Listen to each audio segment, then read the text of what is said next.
All right, we are going to multiply binomials today using two different methods. If you've already learned this in school, you probably know the term FOIL. So I will review FOIL with you, and then I'll show you the box method. So if you're someone that needs a little more organization, the box method might work for you. So see which one you like. When you're multiplying a binomial times a binomial, you're going to basically distribute each term that's in this first parentheses by the terms in the other parentheses. So I'm going to start by multiplying the 2x by the x. And you have to remember your exponent rules here. So when I multiply 2 times the coefficient here is an invisible 1, I get 2. And when I'm multiplying variable terms, I add the exponents as long as the base is the same. So this is going to be 2x to the second power because this x has an invisible 1 as an exponent, and so does this x. So that's my first term. So I multiplied 2x times x, and I got 2x squared. Now I'm going to continue distributing this 2x. So now I'm going to go 2x times negative 5. So 2x times negative 5 is negative 10x.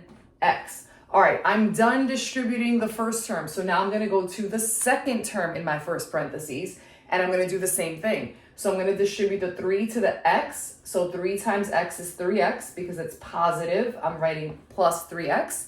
And then I'm going to distribute 3 to the negative 5. So 3 times negative 5 is negative 15. Once you've distributed both of the terms in the first parentheses to the second parentheses, now I'm looking to see, is there anything that I can combine? Are there any like terms? Remember that like terms have to have the same variable and exponent.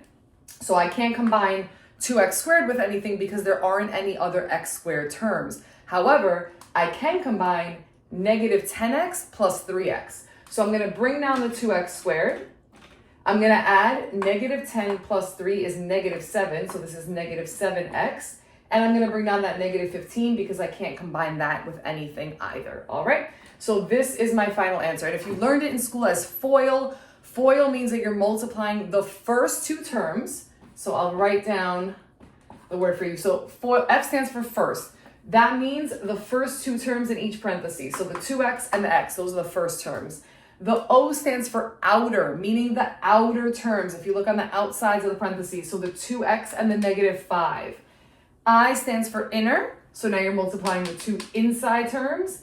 And L stands for last. So the last term in this parentheses with the last term in this parentheses. So you can see that I followed FOIL. I just don't think of it that way. I think of it as distribute each term over here with each one over here. So you don't have to worry about memorizing what that stands for. All right.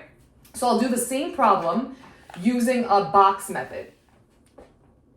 All right, so the way that I set this same problem up to do it with the box method is I set up a box, 2 columns, 2 rows, and I wrote the first expression horizontally along the top with one term above each box. So 2x, and that was a positive 3, so I just wrote 3. And then I took the second parentheses and I'm writing each term in a separate row. So x, and this was minus 5, so I do have to write negative 5 here. And now this will help you if you need a little more organization. You are multiplying the two terms and writing the product in the box that matches them up. So x times 2x is 2x squared. X times 3 is 3x. Negative 5 times 2x is negative 10x. And negative 5 times positive 3 is 15. So now within the box, you have the 4 terms that are going to make up your answer. So if I take these and write them out, and the order doesn't matter unless you're asked to write them in standard form, I have a 2x squared, I have a positive 3x, so I'm going to write plus 3x, I have a negative 10x, and I have a positive 15.